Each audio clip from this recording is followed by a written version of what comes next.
Okay, let's dive right in. Something monumental, truly historic, has just happened. And honestly, it's way bigger than most headlines you've probably skimmed this week. That's right. It's one of those shifts that happens quietly, almost too quietly, but the implications are enormous. We're talking about Saudi Arabia. For decades, since the early 70s, they've been the absolute bedrock, the cornerstone of the petrodollar system. The system that basically guaranteed the U.S. dollar's dominance globally. Exactly. And now, for the first time in over 50 years, they have officially, unequivocally, made the break. It's done. The 50-year pact wasn't renewed. That exclusive requirement to trade oil only in U.S. dollars, gone. And the silence around this, especially in mainstream media, is almost deafening, isn't it? It's telling. It really is. Because this isn't just about oil prices or currency exchange. It's about a fundamental realignment of global power. Right. Which is why in this deep dive, our mission is clear. We need to pull back the curtain, figure out the real reasons behind this strategic pivot by the Saudis, Understand the timing. Why now, after half a century? and explore how this could genuinely be the quiet start of a massive global financial reset, because you really need to understand what's happening behind the scenes. And what it means for you, for your wallet, for the world order. So yeah, let's get into it. All right, let's start right there. The official end of the petrodollar agreement. Yeah.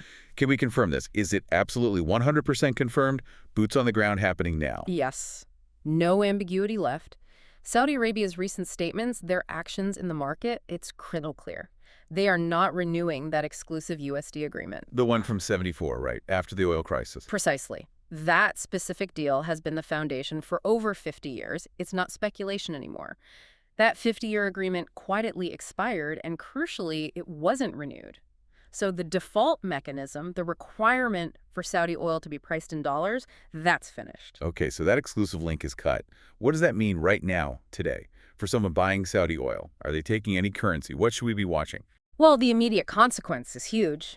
Saudi Arabia is now actively accepting other currencies. We know for a fact they're taking the Chinese yuan for significant deals. That's already happening. Yuan is confirmed. What else? Beyond that, there's a very strong possibility, looking forward, that they'll include a future BRICS currency if and when that becomes a practical reality. Wow. So the world's biggest oil exporter, historically demanding dollars, is now actively diversifying. Actively. For its most vital export. This isn't just tweaking the system. It's like rewiring the entire global financial plumbing. It sends a massive signal worldwide. The dollar's unchallenged role in oil, that era is over. It is a massive shift. Which brings up the big question, why now? They've relied on this system and the security umbrella that came with it for decades. What's the deeper reason? Is there a secret motivation here? Well, secret might be strong, but it's definitely strategic. It boils down to a very calculated decision to hedge, hedging against what they perceive as a potential decline in U.S. global standing. Hedging against U.S. decline, so they see the U.S. position weakening. Exactly. The Saudis are known for thinking long-term, very pragmatically. They look at the global landscape, they see certain trends, certain indicators about the U.S., and they're deciding, essentially, to diversify their risk. It's like managing an investment portfolio, but on a geopolitical scale. So they're not just reacting, they're looking ahead, planning for a future where the U.S. might not be the sole superpower. What signs are they seeing? What specific indicators would make them pivot like this? It's several things converging. First, you've got the U.S. national debt. It's astronomical, past $34 trillion now. That raises fundamental questions about long-term fiscal health, the dollar's value. Okay, the debt. Then there's persistent inflation in the U.S. It's not just hitting Americans at home. It signals underlying vulnerabilities that could impact the dollar globally. Makes sense. And crucially, you have the internal divisions within the U.S., the political polarization, the social friction, the policy uncertainty. From the outside, especially for strategic planners like the Saudis, that looks like weakening national cohesion. Which implies less reliability, less global influence. Potentially, yes. These aren't just news cycles to them. They're data points suggesting a shift in the global balance of power. So they hedge. And this hedging, it ties directly into the rise of alternatives like the BRICS group. Absolutely. It's not happening in a vacuum. As the U.S. faces these, let's call them headwinds, the BRICS nations, Brazil, Russia, India, China, South Africa, and now the expanded group, including Saudi Arabia itself, UAE, Iran, Egypt, Ethiopia. A formidable group now. Indeed. They've been building their own institutions like the New Development Bank. They're doing more trade in local currencies, pushing for a multipolar world. So for Saudi Arabia, BRICS looks like a viable alternative. Increasingly attractive, yes. It's about securing their own long-term economic future and geopolitical leverage by aligning with these rising economic powers. It's smart strategy, really. Don't put all your eggs in one basket, especially if that basket looks a bit shaky. Okay, but let's push this a bit further. Some analysts are saying it's not just pragmatic hedging. They're suggesting this is actual retaliation, a direct backlash. Is there anything to that? Maybe quiet threats from Washington pushing them? I think that perspective has real merit. It's not just a fringe theory, it's likely a key part of the why now. There's a very strong argument that this move is, at least partly, a calculated pushback against what Riyadh saw as increasing unwelcome pressure from Washington. Pressure about what? Specifically aimed at curbing Saudi Arabia's deepening ties with China and Russia. The secret element here, according to multiple reports and leaks, involves quiet but firm threats from the U.S. Threats? What kind of threats are we talking about? Stern phone calls or something with more teeth? Something with significantly more teeth. Insider leaks, the kind circulating among serious geopolitical watchers, suggest the Biden administration actually threatened to freeze key defense partnerships. Freeze defense ties. That's huge for Saudi security. It's monumental. They rely heavily on U.S. military tech, training, intelligence, especially in their volatile region, threatening to cut that off, to leave them potentially exposed. That's immense strategic pressure. It's seen as a direct challenge to their sovereignty. So if that's true, pulling that lever could easily backfire. And arguably it did. A threat like that almost guarantees a strong, defiant reaction. It pushes them away rather than pulling them closer. Which means this goes way beyond economics. It's the geopolitical power play. Saudi Arabia was basically forced to choose, and they've made their choice very publicly now. Precisely. It's a declaration of strategic independence. By ditching the exclusive dollar deal, by embracing other currencies, they're signaling they won't be dictated to. They're choosing to align with a multipolar world. It's a massive power move with huge consequences. Okay, let's unpack those consequences then. If the petrodollar system, that exclusive arrangement, is genuinely ending its dominance, what does that actually mean for the U.S. dollar's global standing? Because the dollar has felt invincible for so long. The core impact is, well, it's seismic. Global oil trade no longer guarantees automatic, built-in demand for the U.S. dollar. That's the absolute foundation that's been shaken. Explain that automatic demand loop again. How did it work? For decades, oil exporters got paid in dollars, massive amounts.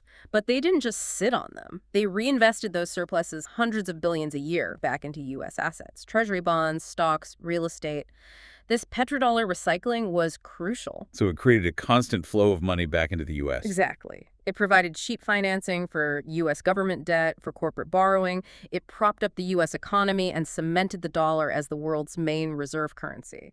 It was like an invisible subsidy keeping the system running smoothly in America's favor. And this allowed the U.S. to, well, print money, run big deficits, without facing the immediate harsh inflationary blowback other countries would. That's the key advantage. An extraordinary privilege, really. The U.S. could finance wars, huge spending programs, bailouts, without causing immediate hyperinflation at home or a dollar collapse. Why? Because the world needed those dollars for oil. That massive global demand soaked up the excess supply, and the recycling brought it back. And now that protection, that economic shock absorber, is being dismantled. Systematically dismantled, yes. That crucial safety net is gone. Right. It's like taking the main suspension off a car that's heading for rougher terrain. So if that protection is gone, and Saudi Arabia, the biggest player, makes this move, how are other countries reacting? Are they just watching? Or are we seeing that domino effect start? Oh, they're definitely not just watching. They're taking very careful notes, having high-level strategy meetings, and in many cases, they're actually speeding up their own plans to move away from the dollar. So this de-dollarization trend, it was already happening, but this just kicked it into high gear. Massively. It gives the trend huge momentum and, importantly, validation from a major mainstream player. We've already seen countries moving away from the dollar for years, often driven by things like U.S. sanctions, think Iran, Russia. Right, they were almost forced to. Initially, yes. But now it's becoming a strategic choice for others, too. Brazil, Malaysia, India, China, they've all been making deals to trade in local currencies, bypassing the dollar where they can. So Saudi Arabia breaking ranks is like a green light for everyone else who was hesitant. Exactly. It signals that operating outside the exclusive dollar system for oil is possible, maybe even advantageous. So expect that domino effect to cascade. More nations, especially in the expanded BRICS group or those trading heavily with them, will likely follow. Which countries specifically might accelerate their shift? We could see moves from nations in Africa, Latin America, Southeast Asia, places looking for more economic independence. They now have a clear precedent set by a global heavyweight. It dilutes the dollar's dominance and U.S. financial leverage significantly over time. And what about the direct hit to the U.S. economy? We're talking inflation, interest rates. What's the fallout likely to be here at home? The link is direct and potentially quite severe. If global demand for dollars drops significantly, and it will, with less oil trade needing them, that eventually means higher interest rates in the U.S. Why higher rates? Explain that connection. If fewer dollars are needed and held overseas for trade, more might flow back home, or there's simply less global appetite to borrow them. To keep attracting capital, to manage the dollar's value when it's less in demand, the Federal Reserve will likely be forced to raise interest rates, maybe significantly higher than they are now. And higher interest rates usually mean? It usually means accelerated inflation domestically. The cost of borrowing goes up for everyone, for businesses, for consumers. Production costs rise. It feeds into higher prices across the board. Higher rates, faster inflation. That sounds like a pretty toxic mix. Are we talking recession or something worse? Well, this is where the really concerning risk emerges: stagflation. That's the nightmare scenario for economists. Stagflation, high inflation, and stagnant growth, right? Hard to fix. Extremely hard, because the usual tools fight one problem but often worsen the other. Raising rates cools inflation but kills growth and jobs. Stimulating growth fuels inflation. It's a vicious loop. And you think this is a real possibility? When? Some serious analysts are forecasting the stagflation loop could start to bite as early as Q4 2025, because that petrodollar recycling mechanism, the one that let the U.S. effectively export its inflation, that buffer is disappearing. The U.S. economy has to face the music more directly now when it prints money or runs big deficits. It's a structural change, not just a cycle. Okay, this is where it gets really intriguing and maybe a bit disturbing. If this shift is so massive, potentially triggering stagflation, fundamentally changing global finance, why the relative silence? Why aren't major news outlets shouting this from the rooftops? What's the big secret they're not telling us? That's the billion-dollar question, isn't it? The quietness, the downplaying of this by mainstream media, it's incredibly revealing. The simple, maybe uncomfortable answer: a full, honest explanation of what this Saudi move means would expose the true foundations of U.S. global power. What do you mean by true foundations? Beyond the military or the size of the economy? Yes. Since the U.S. left the gold standard back in the 70s, the dollar's strength, its reserve currency status, hasn't been solely based on oil backing it. It's been heavily reliant on what you could call perceived trust and enforcement. A confidence game. To a large extent, yes. It rests on the world believing in the dollar's stability, its liquidity, and critically on the global systems the U.S. largely controls to enforce its use. Think SWIFT payments, U.S. financial regulations that have global reach. The demand created by oil was huge, but the underlying structure depends on this widespread belief and the mechanisms to enforce it. So if that belief cracks, if people, worldwide central banks, corporations, individuals start realizing the dollar's power isn't tied to something immutable, but to this perception and enforcement, what happens? That's the nightmare scenario for Washington. If that confidence erodes significantly, if trust falters, you could see a potential collapse of confidence in the dollar. That's not hyperbole. It could destabilize everything. How? What would that look like? Imagine hyperinflation in the U.S., a potential sovereign debt crisis if demand for treasuries dries up. Trillions held in reserves by other countries suddenly look questionable. Global trade could seize up. So the media's relative silence. You could argue it's partly about maintaining that confidence game, preventing a panic, stopping a rapid, uncontrolled flight from the dollar. It's strategic silence, perhaps, to manage the narrative and preserve the status quo as long as possible. And speaking of things kept quiet, there are whispers, serious whispers in financial circles, about a secret deal between Saudi Arabia and China, specifically on oil trades in yuan. Any truth to that? This is one of the most explosive and carefully guarded pieces of information right now. It's certainly not making headlines in the West. But according to anonymous, yet reportedly highly credible, sources within the IMF information surfaced in foreign and alternative financial press. There's strong evidence suggesting Saudi Arabia may have already signed a silent soft contract with China. Already signed. A secret deal. What does that entail? The alleged agreement involves a gradual shift. Over the next 3 years, the plan is reportedly to conduct 50 to 60%, a huge chunk of Saudi oil trades directly in Chinese yuan. 50 to 60% in yuan. Why phase it in? And why keep it secret? Phasing it in avoids shocking the market, allows both economies time to adjust the plumbing, essentially, keeping it quiet. That's purely political, according to these sources. It's about managing perceptions, avoiding an immediate, potentially aggressive U.S. reaction. But the key takeaway is that the underlying mechanics, the financial rails for yuan payments, the agreements they're supposedly already being put in place, the strategic decision is made, the public rollout is just being carefully managed. Wow. So the future is, in a sense, already here, just not publicly announced. This really makes you wonder, was Saudi Arabia inevitably heading towards BRICS anyway, given the shifting global power, or was it Western pressure that really pushed them? I think it's a potent mix of both, but the pressure from the West definitely acted as an accelerant, maybe even the final nudge. It's confirmed the West, particularly the U.S., has been leaning heavily on Saudi Arabia recently. Oh, so what kind of pressure? For example, intense scrutiny of Saudi tech deals, especially with Chinese firms, often accompanied by warnings. More tangibly, there have been strategic delays or cuts in crucial arms shipments at times.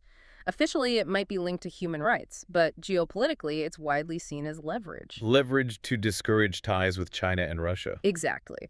But it seems to have had the opposite effect. It didn't bring Riyadh closer. It pushed them to look harder at their alternative. So the pressure backfired. It appears so. The Saudis are pragmatic. They see the writing on the wall, the rise of the East, China's economic gravity, Russia's assertiveness. When their traditional ally, the U.S., applies pressure and makes threats, while BRICS offers new opportunities for trade, investment, security diversification, the choice becomes clearer. The U.S. pressure likely solidified their decision to embrace a multipolar strategy, inadvertently boosting BRICS. Okay, this is fascinating, high-level stuff, but let's bring it down to earth. How does this impact us, the regular person listening right now? Yeah. What are the real, tangible, day-to-day consequences if the petrodollar system unravels? The impact is direct, it's widespread, and likely negative, at least in the near to medium term. As oil gets priced more in yuan or maybe a future BRICS currency, expect rising costs. Starting where? Gas prices? Definitely at the pump. Fuel costs will likely go up, but it doesn't stop there. Higher fuel costs mean higher transport expenses for everything. Food at the grocery store, goods shipped from overseas. The costs get passed down the supply chain. So basically everything imported gets more expensive. Pretty much. And since we live in a globalized economy where we import a lot, that means a general increase in the cost of living. So worse inflation. We pay more, but our money buys less. Yeah. That's the real hit. That's the core issue. It connects directly to the erosion of your purchasing power. You'll pay more for goods and services, yes. But because of those inflationary pressures fueled by the dollar being less needed globally, your income, your savings, they lose value faster. Because that cushion, that ability for the U.S. to print money without immediate severe consequences at home, is gone. Exactly. The petrodollar system acted like that cushion. Without it, the economic adjustments, the costs of de-dollarization land much more directly on the domestic economy, on the consumer. Your dollar just won't stretch as far. Which brings us to the really big uncomfortable question. When you have these kinds of massive geopolitical shifts challenging the world's reserve currency, does this lead to conflict? War? Is that a realistic risk? Okay, let's separate economic and military conflict. Economically, the chance of major repercussions, friction, even outright economic warfare that's very high, I'd say it's moving from maybe towards likely. We see elements of it already. But military conflict, direct confrontation involving the U.S. Militarily, our assessment right now is probably not yet. A full-blown war directly triggered by this specific issue seems less immediate. The U.S. has other tools, other ways to exert pressure or respond. Okay, if not boots on the ground, what kind of responses should we expect from the U.S.? Because they won't just sit back and watch their dominance erode, right? Absolutely not. Expect subtle but still potent forms of retaliation or escalation. This could mean more aggressive push-em. U.S. intelligence operations think cyber attacks, disruption of rivals' economic systems, leaking damaging info. Cyber sabotage. Aimed at who? potentially aimed at the financial systems or critical infrastructure of nations seen as undermining the dollar, disrupting banking networks, energy grids, things designed to make moving away from the dollar painful or risky. And critically, watch for proxy escalations, fomenting instability, backing insurgent groups, manipulating conflicts in energy-rich regions, anything to create uncertainty, disrupt rival energy supplies, or just generally raise the cost and risk of operating outside the established dollar system. It's a whole spectrum of pressure tactics short of direct war. Now, here's something else flying under the radar reportedly coming out of Europe, which is quite shocking. Talk of secret documents from a German banking advisor. What's that about? Yes, this is a really telling piece of intel. It shows how deep these currents are running, even among traditional U.S. allies. These documents, apparently from a senior German banking advisor, reveal that multiple major European banks are quietly, very quietly testing BRICS currency conversion systems. European banks testing BRICS currency rails. Where? Specifically in Africa, according to the reports. This isn't public knowledge. It's happening behind closed doors. It suggests they're proactively preparing for a different financial future. Testing in Africa. Why there? And what does this quiet preparation by European banks really signify? It signifies a deep-seated expectation within those European financial circles that a major global realignment is happening, and they need to be ready. Africa is a key economic battleground, a place where East and West compete for influence. Testing BRICS rails there is strategic. What are they preparing for? Fundamentally, they seem to be preparing for a world where SWIFT isn't the only game in town. SWIFT, the main international payment system, is heavily influenced by the U.S. and is a key tool for sanctions. So European banks are quietly building off-ramps, just in case. Exactly. They're preparing infrastructure for potential decoupling from SWIFT, or at least a world where SWIFT is much less central. It speaks volumes about their long-term view. They're hedging their own bets, acknowledging that a multipolar financial world is likely emerging. This is truly eye-opening. It paints a picture of massive, under-the-surface shifts. Well, okay, let's try to crystallize this. Give us some concrete predictions. Short term, say, next 3 months. What follows Saudi Arabia's move? Okay, short-term prediction based on momentum and incentives. By October 2025, so within about 3 months, we predict at least 3 more significant oil-producing nations will announce deals to price their oil in yuan or other non-dollar currencies. They'll explicitly move away from exclusive USD pricing. 3 more major producers. That quickly, who should we be watching? Keep a very close eye on Algeria, Nigeria, and the UAE. Why them specifically? Algeria has strong ties with China and Russia, a history of non-alignment. Nigeria, Africa's biggest producer, wants diversification and trades heavily with China already. The UAE is already in BRICS, a major financial hub. They have the infrastructure and incentive to follow the Saudis.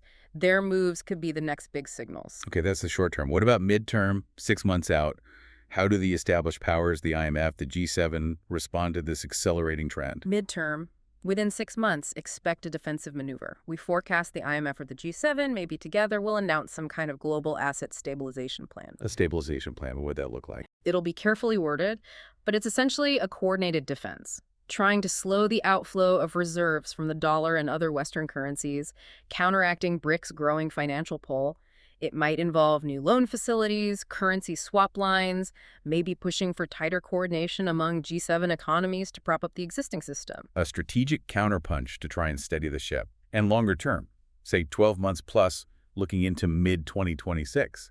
Where does this leave the dollar in the global oil trade? By mid-2026, the shift could be dramatic. Given the current trajectory, it's entirely plausible that a really significant chunk, maybe 35 to 40% of global oil, will be traded outside the U.S. dollar. 35 to 40% within 18 months. That's staggering. It would be an unprecedentedly rapid shift away from the dollar's dominance in energy. It would fundamentally alter global finance, reduce U.S. economic leverage, and force a major recalibration everywhere. Are there other whispers, other theories or warnings coming from insiders that back this up? What are the people deep in the system worried about? Definitely. Among oil negotiators, particularly those based around Nasser and deeply networked in the Middle East and Asia, there's increasing talk, real talk of the town stuff, about setting up a dedicated Riyadh-Shanghai clearinghouse. A direct clearinghouse for yuan oil deals, bypassing Western systems entirely. Exactly. A concrete operational mechanism. It shows serious intent to build parallel financial structures. And it's not just them. Even within more establishment circles, the warnings are getting louder. Think tanks with CIA links, for example, are now openly discussing scenarios of post-dollar disorder. Post-dollar disorder. That sounds serious. It is. They're warning about widespread geopolitical instability, financial chaos, a messy restructuring of global power if the dollar's role erodes too fast or too chaotically. When warnings like that come from those kinds of sources, it tells you just how significant this shift really is. Okay, let's wrap this up. What we've laid out here.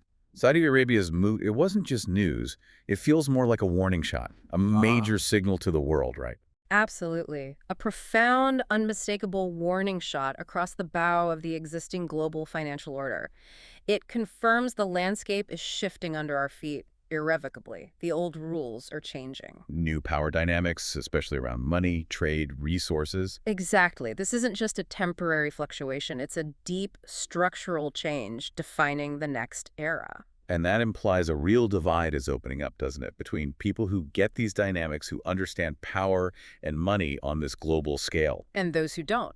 Those who grasp these shifts will be the ones who can prepare, adapt their strategies, maybe even find opportunities. They'll navigate it with foresight. Whereas those stuck in the old ways of thinking, believing the old system is immutable. They risk being caught completely flat-footed. Complacency is dangerous right now. Clinging to outdated assumptions could lead to real economic pain.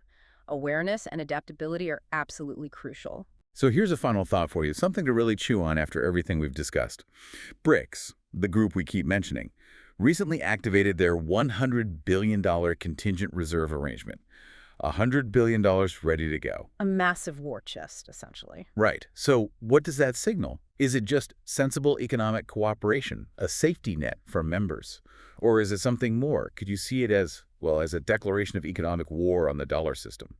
It's certainly a powerful statement of intent. A fund that large signals a serious commitment to providing an alternative financial safety net, insulating members from dollar shocks, building that parallel system. You can frame it defensively or you can frame it as a direct challenge, a tool to actively compete with and displace the existing structures. precisely. It's an assertion of financial power, a clear move to change the global economic game. How you interpret the motive, defensive or offensive, the impact is potentially revolutionary. Exactly. Food for thought. We really urge you, dig deeper into this. Think about what it means for you, for your future. Because the foundations are shifting. Quietly but decisively. Join the conversation, stay informed, don't get left behind.